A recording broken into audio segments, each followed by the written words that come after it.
Señal directa.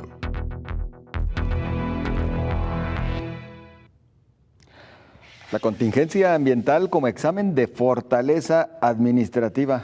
Bueno, pinta muy interesante. Como examen de fortaleza administrativa. Es el doctor Armando Zacarías Castillo quien nos ofrece el comentario a detalle en estos momentos. ¿Cómo está, doctor? Buenas tardes. Buenas tardes, Josefina y José Ángel. Muchas gracias. Les mando un cálido saludo a ustedes y a través de ustedes a la amable audiencia del Sistema Universitario de Radio y Televisión. Efectivamente, se trata de un examen importante. Ahora, sería interesante señalar que el funcionamiento de los esquemas de gobierno en cualquier sistema requiere, entre otras cosas, elementos de certidumbre y homogeneidad para que a través de mecanismos institucionales reconocidos por ciudadanía y sobre todo funcionarios de la administración gubernamental, se logre abordar cualquier tipo de problema que se presente en la gestión administrativa y de gobierno. Es decir, se trata de una coordinación y estructura, de dar coordinación y estructura a una serie de acciones que intentan establecer la lógica de funcionamiento de varias acciones para abarcar la solución de problemas, basados en la capacidad establecida de un manual de operaciones que resume sintéticamente la historia de esos procedimientos. El asentamiento de bases para realizar acciones de gobierno requiere, pues, de una estabilidad para que los propios agentes y operadores de gobierno tengan claros los procedimientos y los ciudadanos entiendan exactamente la forma necesaria para poner en movimiento a las estructuras de gobierno y se ponga en marcha el aparato administrativo.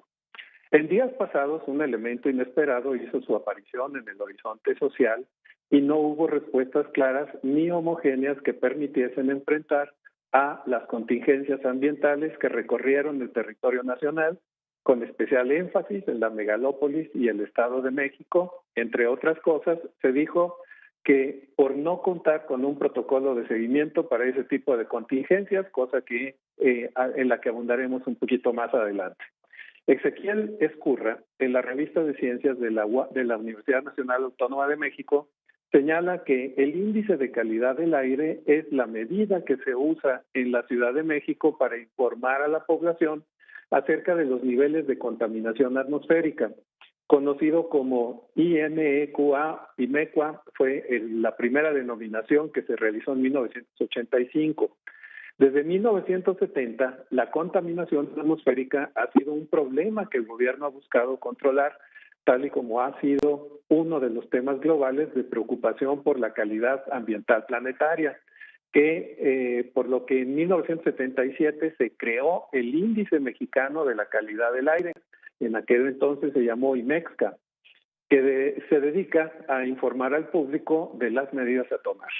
En un inicio solo se efectuó en invierno porque es cuando la inversión térmica favorece al incremento de concentración de contaminantes en el medio ambiente, pero en 1990 el programa se estableció de manera permanente.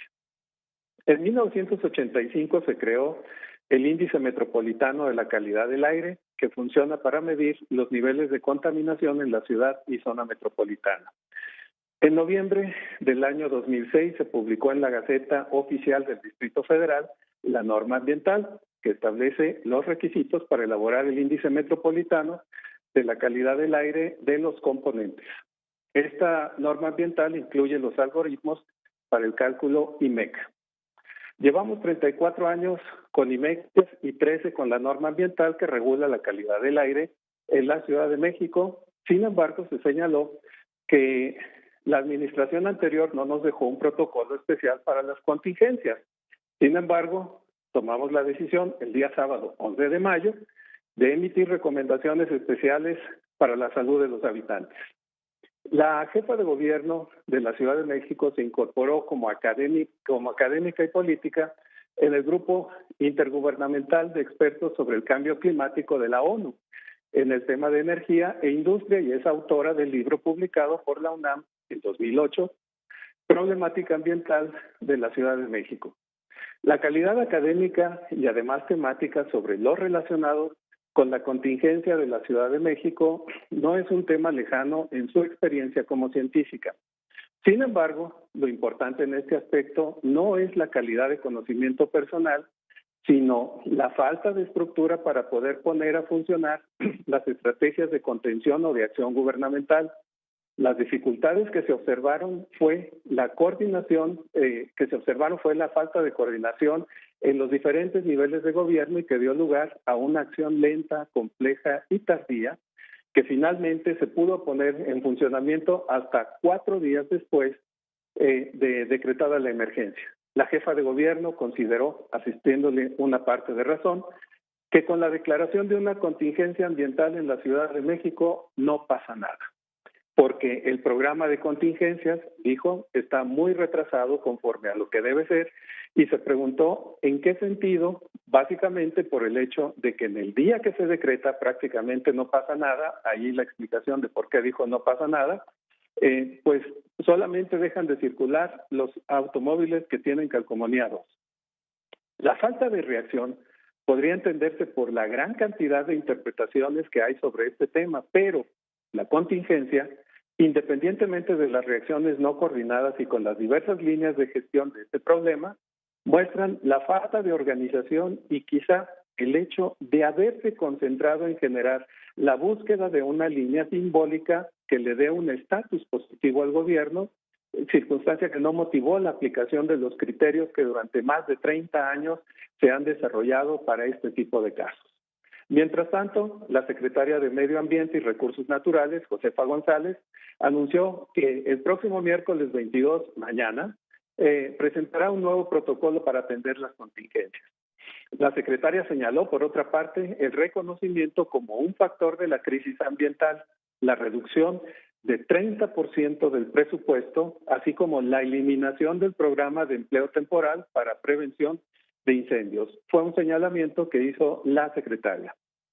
La secretaria de Medio Ambiente y Recursos Naturales, Josefa González Blanco, apareció días después de decretada la contingencia, cuando por órdenes de la presidencia, la funcionaria se regresó del viaje que hacía en ese momento en las Islas Marías, donde recibiría a un primer grupo de visitantes. Durante los terremotos de 1985, la reacción del presidente Miguel de la Madrid tardó 36 horas en definir una postura. Se trataba de la época del presidencialismo omnipresente, de la época del milagro mexicano, lo que generó un profundo malestar social.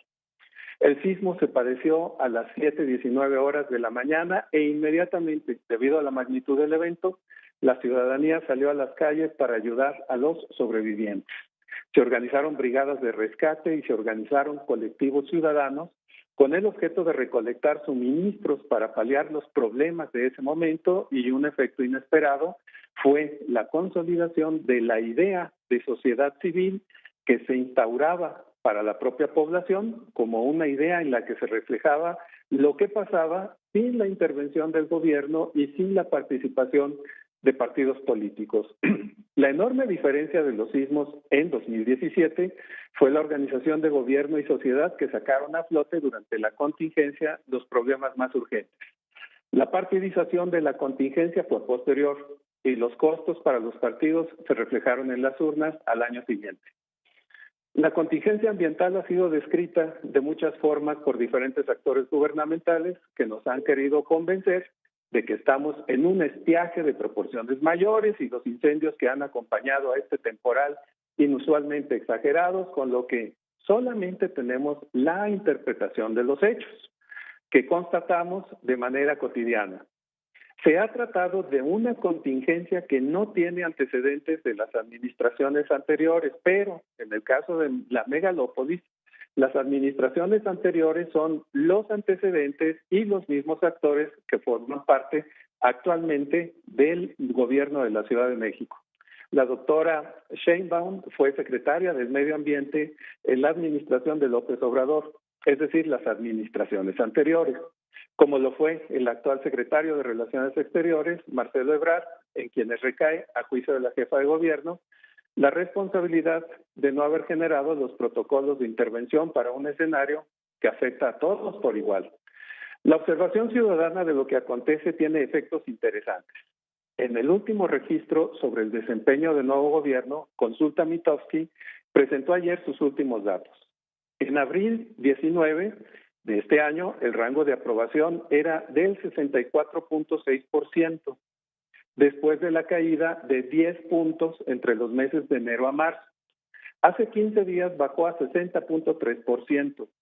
Hace una semana logró un pequeño repunte a 60.9%, pero al 20 de mayo, es decir, ayer, el nivel llegó a 59.9% de aprobación. Las acciones de gobierno requieren la integración de equipos de planeación y organización que definan cómo se integran los apoyos presupuestales, obedeciendo a una lógica de funcionamiento que normalmente se encuentra establecida en un plan de administración y gobierno que en la administración federal se llama Plan Nacional de Desarrollo. Cuando no hay definiciones de operación claras, pero sí lineamientos ideológicos profundos, es difícil establecer un calendario claro del desarrollo de la administración. Estas fallas llevan a operar mal y tardíamente una contingencia que, por cierto, no ha concluido y que además, debido a los recortes presupuestales, no estará en condiciones óptimas de responder a los siniestros que se perfilan en un futuro inmediato y son respuestas que requiere una ciudadanía preocupada por la salud de familiares y allegados, en donde no importa la afiliación partidista, sino el derecho a una vida digna y a una salud consistente y sostenida. Así las cosas, tendremos la semana próxima como pendiente el análisis de las elecciones del Parlamento Europeo, que en algunas partes de Europa tendrán lugar este fin de semana, y por lo pronto pues les mando a ustedes un cálido saludo y a través de ustedes a la amable audiencia del Sistema Universitario de Radio y Televisión. Muchas gracias y buenas tardes. Como siempre, agradecidos, muy amable. Muchas gracias. Es el doctor Armando Zacarías Castro.